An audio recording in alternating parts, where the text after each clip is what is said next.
Whee!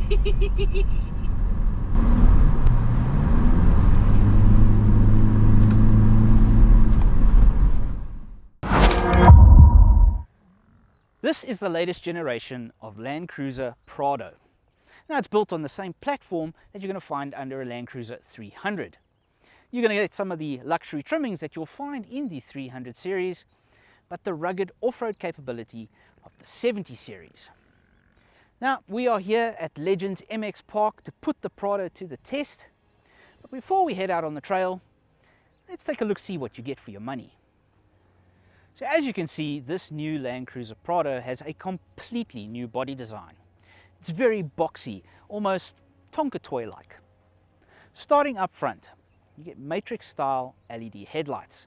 Now on the first edition model, which you can't really get anymore, it had the traditional round style headlights, but on this new model they are rectangular, which then flows into this cheese grater style grille with the traditional Toyota lettering. On top of that, an aluminium bonnet with power bulges. Let's take a look down the side. Down the side of the vehicle, it is a very slab-sided design.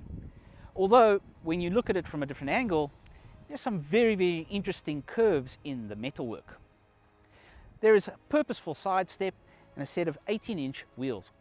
The VXR model comes with road bias tires. If we follow around to the back, there's some more interesting stuff to look at. Coming around the rear of the Prado, the first thing you're going to notice is a lack of a spare wheel. That's because Toyota has now moved it underneath the car. Very nice touch. There's LED lighting at the rear, and a brand new party piece that I quite like. This glass can now be opened. Push that button and you can now access your load bay without having to open up that massive tailgate. But let's take a look at the interior. Climbing up inside the Prado, it is a bit somber,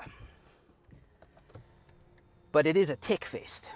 As you can see, the steering wheel and the seat move together, last memory setting for the driver. You're greeted by two very large 12.3-inch screens, one for the infotainment, one for the driver. The infotainment one, nice, crisp and clear. The driver's one is a little bit busy. There's a lot going on there, a lot of information that it's sharing back with you. We'll get to that in a bit. All the switchgear inside the Prado is big and chunky, and it's been designed that way so that you can operate even the steering wheel controls while wearing gloves. Not that you'd need them because there's a heated steering wheel. Attached to that, climate control, individual climate control, and you have heated and ventilated seats, front and rear, that are also connected to the climate control. You can set up the vehicle to basically warm or cool all the touch surfaces. Now there is an abundance of USB-C charging ports throughout the vehicle. This one even has HDMI.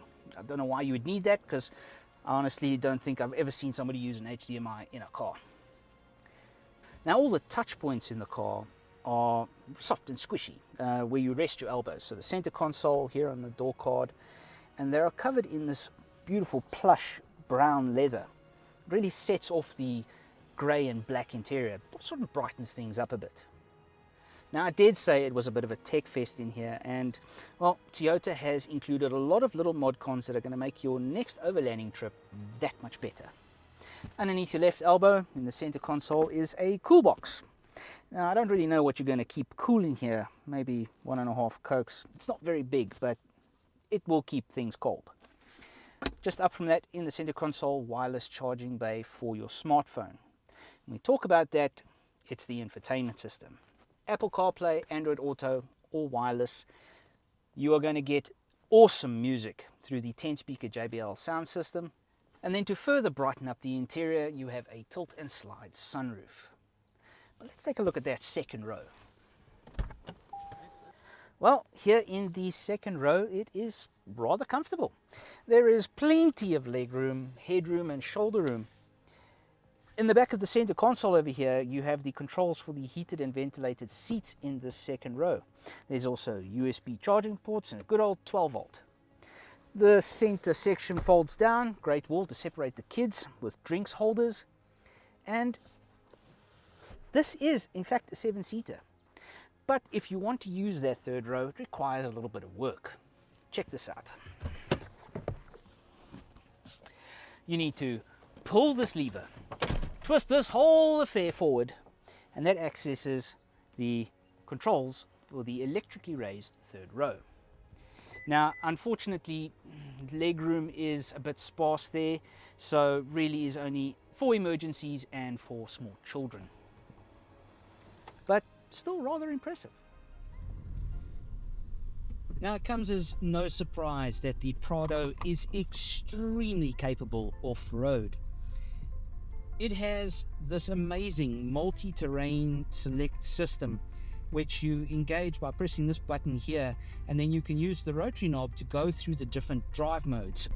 You have high fall, low range, there is a center locking diff, a rear locking diff, there's traction control so that if things get hairy you can take control of the car, and then if you really want some serious wheel articulation, you can disconnect the front stabilizer bar with the push of a button.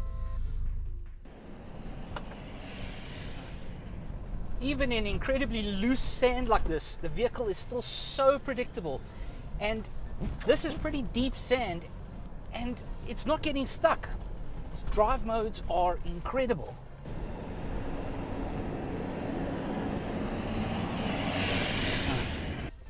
Now, all of those bings and bongs that you're hearing are the safety systems warning you that there's stuff around the car. And this vehicle is actually very, very safe. Got a 5-star ANCAP rating, has 9 airbags, ISOFIX, and all of the alphabet soup for vehicle control. So there is no denying the Land Cruiser Prado's off-road credentials. Absolutely fantastic to drive. But it is how this vehicle drives on the road that is actually so surprising. Yes, it is a big car, 2.5 tons, and with these external dimensions, yeah, you're going to struggle to fit this into a suburban garage. So this Land Cruiser Prado is built on a ladder frame chassis, and that means that, well, yes, it is going to feel a little bit more agricultural than its closest competitors, those being the Land Rover Defender 110 and Ineos Grenadier, both incidentally rather more expensive than this car. Now, despite its weight and relatively large dimensions, the Land Cruiser Prado is actually quite nimble. It can do a top speed of 160 kilometers an hour, and that is because of what's under the bonnet powering this vehicle. This Land Cruiser Prado now has a 4-cylinder turbo diesel. You'll be familiar with it, you'll find it in the Fortune and Hilux, a 2.8 GD. That has been mated to an 8-speed async automatic transmission. That is a new addition by the by.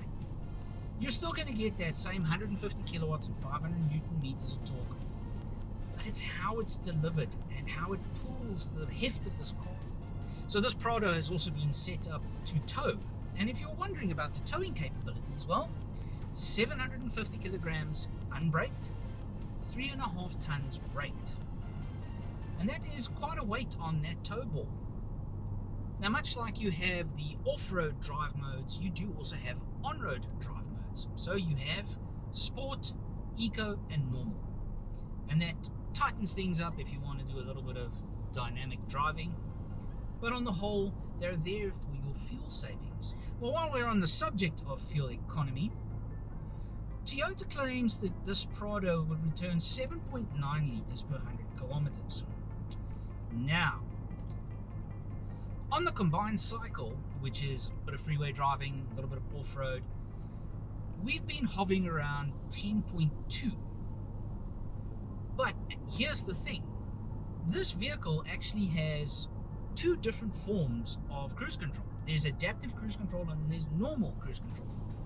And when we hit up the freeway on the way out here, I had it set on adaptive cruise control, and cruising at 120 k's an hour on the freeway, this vehicle got down to 7.6 briefly.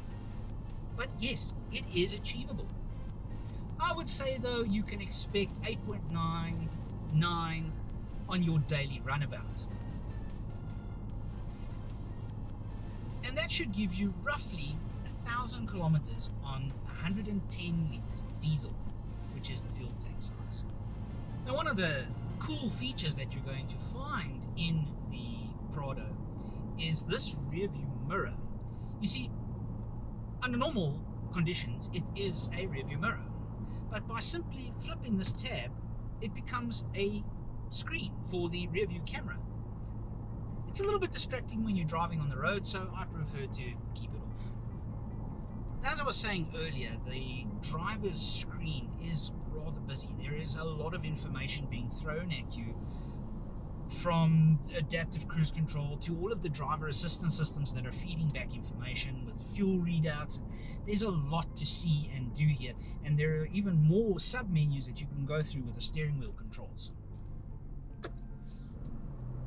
But if you really don't want to look at the driver's screen, you can always just check up ahead, because there is a small heads-up display that will give you the bare information that you need.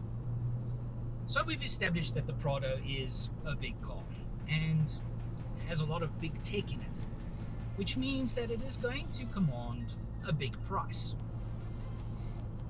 The VXR model that we have here is going to command a price of 1,470,600 Rand. Now that is going to come with a 3-year, 100,000 kilometer warranty and a 6-service, 90,000 kilometer service plan. It might sound like a lot of money, but when you put it in context, an Ineos Grenadier costs 1.8 and a Land Rover Defender 110 costs 2.3. So that makes the Prado an incredible value proposition. It's not very often that we give a motor vehicle a glowing recommendation here at AutoTrader, simply because no car is perfect. But I've been sitting here racking my brain trying to find something ultimately wrong with the Prado. And I'll be honest with you, I have failed miserably. The car is just that good. If I had to nitpick, it'd be around this infotainment system. It's very complex, and a lot of the functionality is hidden in sub-menus and down the rabbit hole. And other than that, the software is just a little bit slow compared to some of its competitors. Yes, the drive can be a little bit agricultural when you're out on the road, but I mean, this is a ladder frame chassis and the others are monocoque, so it's swings and roundabouts.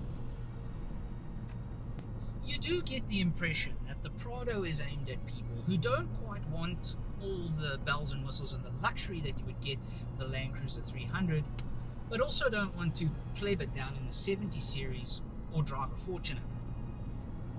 So the Prado then does make a lot of sense for people that live and operate out here.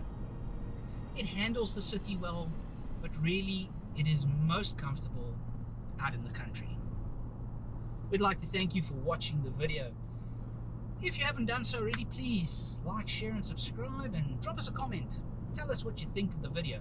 Also, if there's something you want to see us test. Until then, catch you in the next one.